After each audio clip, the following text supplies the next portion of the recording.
Nearly 50 days now since Savannah Guthrie's mother disappeared. That suspected abduction remains unsolved tonight. But we've learned investigators have recovered additional images from Nancy Guthrie's surveillance cameras. National correspondent Jonathan Vigliotti has our update. Law enforcement sources tell CBS News the additional images were obtained over the last couple of weeks from surveillance cameras installed at Nancy Guthrie's Tucson home. One camera was fastened to a fence and focused on the back of the house, including the swimming pool area. A second camera showed the driveway and front of the garage door. The new images captured family members, landscapers, and pool workers, stretching back weeks prior to the kidnapping, but nothing deemed suspicious. Week 7 of the search for Guthrie and the person or people that abducted her, this doorbell camera video remains the only known image of the suspect. What does that say to you? Yeah, it's lack of meaningful leads. That's the initial thing it says to me. DNA recovered from the crime scene is still being analyzed. If they're using forensic genetic genealogy, it takes a while. Maybe you've got multiple people within the same DNA family that could potentially be suspects, and then you have to investigate each one of those independently. Federal investigators use genetic profiling to track down Brian Kohberger following the University of Idaho murders. Authorities continue to receive tips. Over 1,500 leads came into the FBI after the Guthrie family announced $1 million reward. We still believe. It's been nearly 3 weeks since the family called on the public for help, and more than a month since law enforcement has held a press conference. I'd like to be hopeful that, and I'm sure the family is incredibly hopeful, that the silence is because they're onto something. They just need to investigate harder.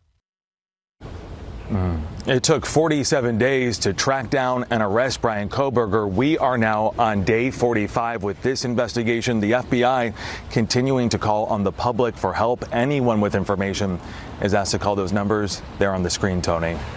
The Fed said that Nancy Guthrie, great nephew-in-law, his last name is Daly. Now keep in mind, they did a photo analysis. They showed his face behind the mask and his face without the mask, and he has a beard just like the guy who has on the mask. Now keep in mind, Nancy Guthrie, the whole neighborhood was on alert when they heard this happen to her. Things have definitely been significantly slowing down in this case, but there has been a few new things being discussed today that I'm going to share with you guys right now. None of this has been confirmed by law enforcement. This is all stuff that is being confirmed by sources close to the investigation. Now, the first thing is the significance of January 11th, 2026. Remember, authorities were looking for surveillance footage from this specific date, noting it as a key date. According to Michael Ruiz on X, who has been covering this case, two sources close to law enforcement told him that this particular photo right here on the right was actually taken on Nancy's doorbell camera on January 11th, 2026. This is the screenshot of the masked individual without his holster, without his weapon, and without his backpack. Now, if you guys watched my video from last week, you may remember that I was sharing an interview with a neighbor of Nancy Guthrie's who reported seeing a suspicious man walking around Nancy's neighborhood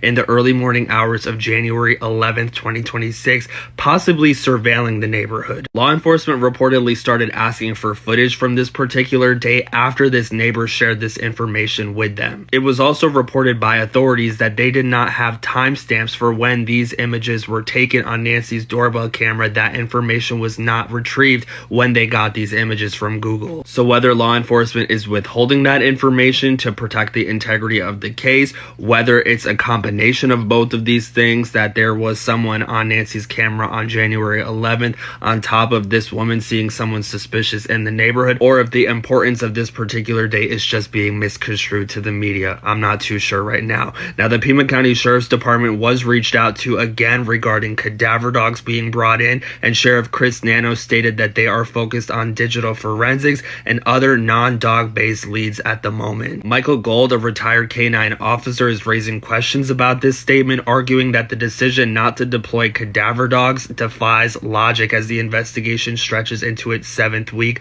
with little to no answers. Gold stated that cadaver dogs are the primary technology available to humans to detect the odor of people missing. They're considered in court a scientific instrument, so why Sheriff Nanos is choosing not to use them, he does not understand. Now, I don't know if you guys actually remember this, but cadaver dogs were brought in very early on in this investigation, but ultimately they found nothing. Sheriff Nanos said that the dogs are still available if they choose to use them down the line again, but right now they have no plans to do that. Many professionals believe that bringing cadaver dogs in at this point in the investigation and possibly bringing the dogs to other areas of interest may actually be helpful at this point in time. Now, earlier today, a neighbor of Nancy Guthrie's reportedly told John DePetro that the FBI is looking into 3 individuals who abruptly moved out of their house near Nancy Guthrie's home shortly after she went missing. Allegedly, one of them has continued returning to the property and nearby even though the house remains vacant. This comes about a day after this comment was posted online by someone named Arturo Hernandez saying that Nancy is buried not too far from her home in the desert.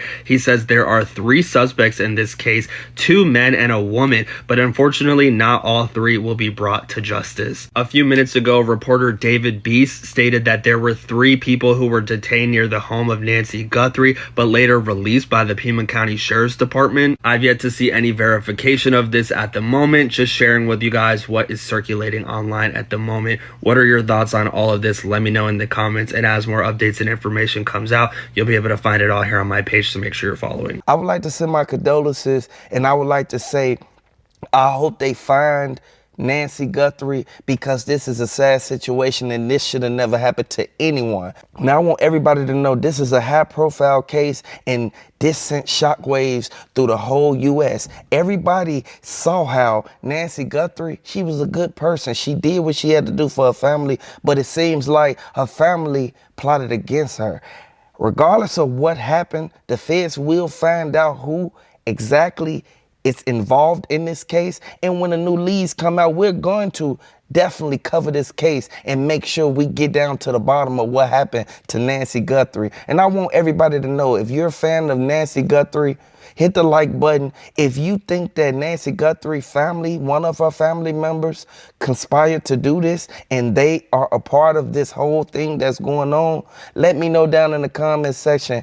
But I want everybody to pay close attention to the way that the guy walked up to the door. He covered the Ring doorbell up as if he knew what was inside of that house. He knew that it was somebody who was inside of that would be able to identify him just because of the holes in his eyes and the holes in his mouth through that mask. Now, I want everybody to know he tried to move strategic, but he still left evidence and left clues.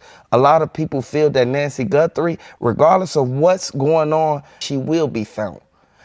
Everybody knows for a fact you cannot go out here and trust everybody, but you cannot open your door for most people. Some people are not good for you. Some people don't have good intentions. And I know this is a case that I don't even cover this, but I saw the headlines of it and I had to speak on it. And I wanted to give some evidence on what's really going on with this case. I hope they get justice and bring everybody who's involved in this to justice so that they can find out what happened to Nancy Guthrie. Hit the like button, subscribe to the channel if you're a fan of Nancy Guthrie.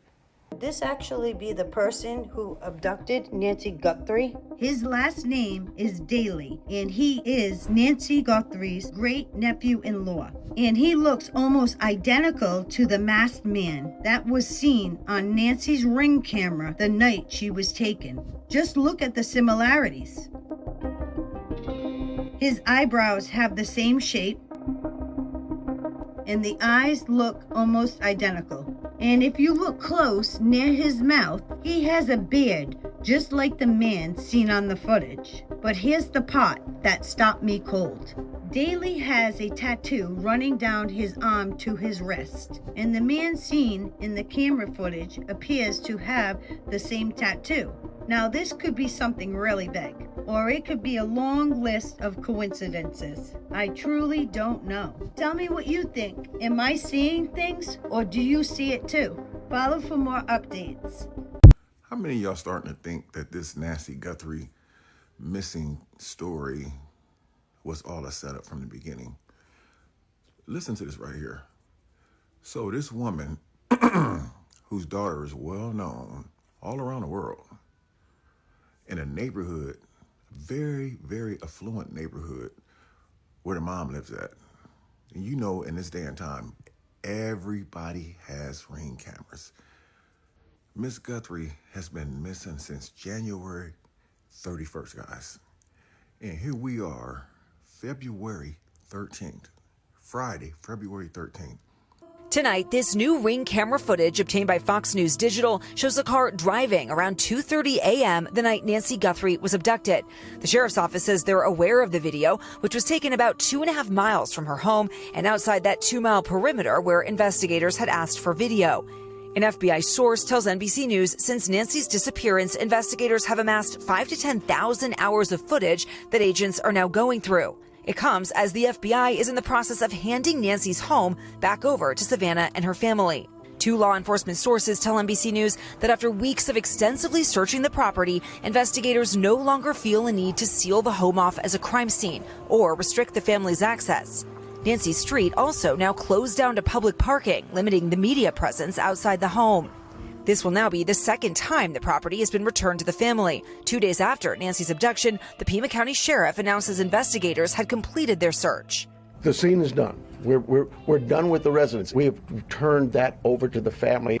But a day after, the sheriff said that the property was sealed off, this time by the FBI. I was so young. Keelan woke me up in the morning and said, "You're going to meet a prince today." I didn't know at that point that I was going to be trafficked to that prince. And then that night, Prince Andrew came to her house in London, and we went out to Club Tramp. Prince Andrew got me alcohol. It was in the VIP section. I'm pretty sure it was vodka. Prince Andrew was like, "Let's dance together." And I was like, okay. And we leave Club Tramp, and I hop in the car with Ghislaine and Jeffrey. And Ghislaine said he's coming back to the house. And I want you to do for him what you do for Epstein. I just couldn't believe it. I couldn't believe that even royalty were involved.